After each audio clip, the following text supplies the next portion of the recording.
मेरा नाम सचिन कुमार गुम्बर है। मैं दिल्ली गीता कॉलोनी निवासी हूँ और मैं एक बिजनेसमैन हूँ दिल्ली के अंदर गारमेंट्स का। आज जंतर मंतर पर आप पहुंचे हैं और धरना यहाँ पर कर रहे हैं। किस विषय पे आप धरना कर रहे हैं? सर, मैं एक बिजनेसमैन होने के साथ साथ एक समाज सेवक भी हूँ और मैं आज जनसंख्या नियंत्रण के ऊपर मैंने परमिशन लेके जंतर मंतर पर धरना, आज मेरे पूरे दिन का शाम को 5 बजे तक मुझे धरने की परमिशन मिली है।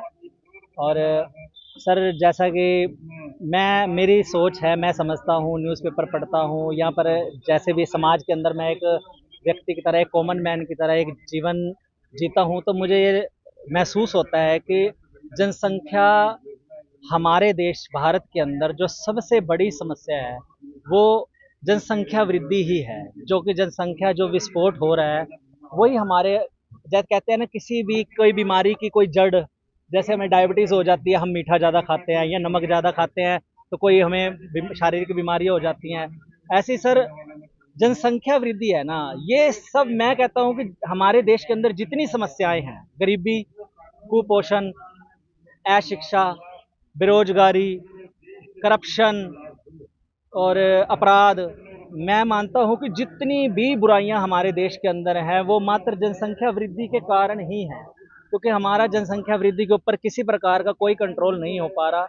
हम न्यूज़पेपर में भी पढ़ते हैं और टीवी पे न्यूज़ चैनल पे सुनते भी हैं कि अभी अभी इसके ऊपर एक बिल आने वाला है, परंतु ये बिल हम 15-20 साल, 25 साल, 30 साल इंदिरा गांधी जी से शुरू हुआ था कि हम दो हमारे दो, छोटा परिवार सुखी परिवार।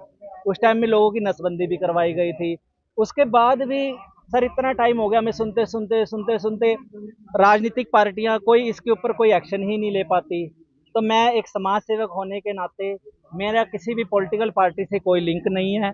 मैं एक समाज सेवक होते और एक बिजनेसमैन होते हुए हमें भी बहुत सारी प्रकार की प्रॉब्लम, मुश्किलों का सामना करना पड़ता है अपने जीवन के अंदर। आप भी देखो, आप मेरे से किसी भी प्रकार का कोई भी, हमारे भारत के अंदर कोई भी आप समस्या मेरे से पूछोगे तो मैं उसकी जड़ लास्ट में लाके जनसंख्या के ऊपर कर दूं। और आपको भी इस चीज़ का विश्वास होगा, वाकई में ही जनसंख्या जो वृद्धि है, आपने, मैंने इसमें डिटेल में, अगर आप मेरे बैनर दिखाना चाहोगे हिंदी और इंग्लिश के, तो अगर आप बैनर की तरफ देखें तो मैंने इसके अंदर थोड़ा सा डिटेल में समझाया है कि हमारे भारत देश के अंदर 1 मिनट में लगभग 50 बच्चे पैदा होते हैं, 50 चाइल्ड्स का बर्थ होता है। और ऑल ओवर वर्ल्ड में ओनली 260 बच्चों का 1 मिनट के अंदर बर्थ होता है। तो यानी कि पांचवा हिस्सा तो सिर्फ भारत में ही पैदा हो रहा है। और भारत की जो रहने योग्य भूमि है वो पूरे विश्व की 2.5% है।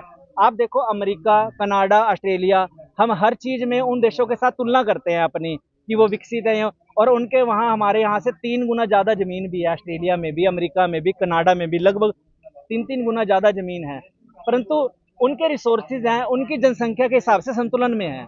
हमारी जनसंख्या, अब हमने चाइना को भी इस साल पीछे छोड़ दिया है। हमारी जनसंख्या लगभग 142 करोड़ के लगभग हमारी जनसंख्या हो गई है। तो किस किस तरह से जनसंख्या नियंत्रण पर हाँ काबू जी, किया जाए? किस तरह से? जनसंख्या नियंत्रण के ऊपर सर देखो, हमारे देश के, देखो, वैसे तो जनसंख्या वृद्धि का जो मूल कारण है वो अशिक्षा है।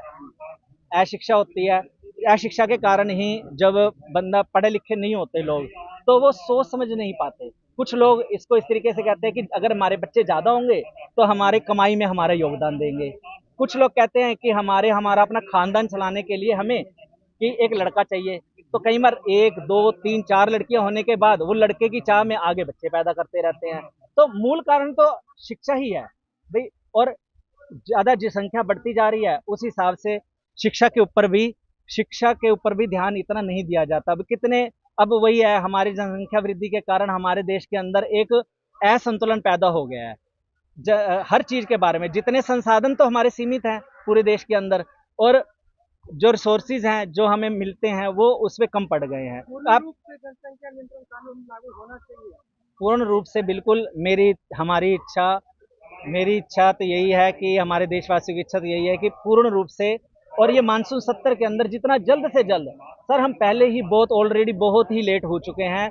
हमें ये कानून 30 से 40 साल पहले ही लागू कर देना चाहिए था। आप चाइना को अगर आप देखें, कंपेयर करते हैं, तो 1980 में उन्होंने कानून लाए थे, और अब जाके भी 40 साल बाद, 43 ईयर्स के बाद, 2023 में अब जाके मतलब कि चाइना की जनसंख्या हमारे से पीछे हुई है, तब भी वो वर्ल्ड में पॉपुलेशन में नंबर 1 था 40 साल बाद भी, एक बच्चे का कानून लाने के बाद भी। और हमारे इंडिया में अभी देख लो, अभी तो हमने रोक ही नहीं लगाई, तो हम क्या उम्मीद कर सकते हैं? 30 40 50 साल हमें कितने लगने हैं अभी? तो इसलिए मेरा गवर्नमेंट, भारत सरकार, विपक्षी दलों से, सब राजनीतिक पार्टियों से एक ही अनुरोध है, रिक्वेस्ट है हम सब देशवासियों की तरफ से, जो लोग इस देश में गौरवान्वित जीवन जीना चाहते हैं, एक इज्जत का, एक रिस्पेक्टफुल लाइफ, एक स्वाभिमान का जीवन जीना चाहते हैं, तो मेरा उन सब की तरफ से अनुरोध है कि भारत सरकार मानसून सत्र में विपक्षी पार्टियां, राजनीतिक पार्टी सब मिलजुल कर एक कानून जल्द से जल्द लाया जाए। आज किसको ज्ञापन सौंपेंगे आपके? आज मैंने पांच मंत्रालयों के अंदर इसका ज्ञापन दिया है। उनमें से सर ने, जो यहाँ के हेड हैं, तो उन्होंने मेरे से लिया है। मैंने प्राइम मिनिस्टर ऑफिस में ज्ञापन सौंपा है, होम मिनिस्ट्री में ज्ञापन सौंपा है, राष्ट्रपति भवन में अपना ज्ञापन सौंपा है, एक समाज कल्याण एवं परिवार कल्याण मंत्रालय में भेजा है, और एक मैंने विपक्षी पार्टियों के मंत्रालय में भी एक लेटर लिखा है, बट वो विपक्षी मंत्रालय वाला मेरा एक्सेप्ट अभी नहीं किया गया है। तो जैसा कि मुझे नॉलेज था, तो उस हिसाब से मैंने अपने वो लेटर लिखा है।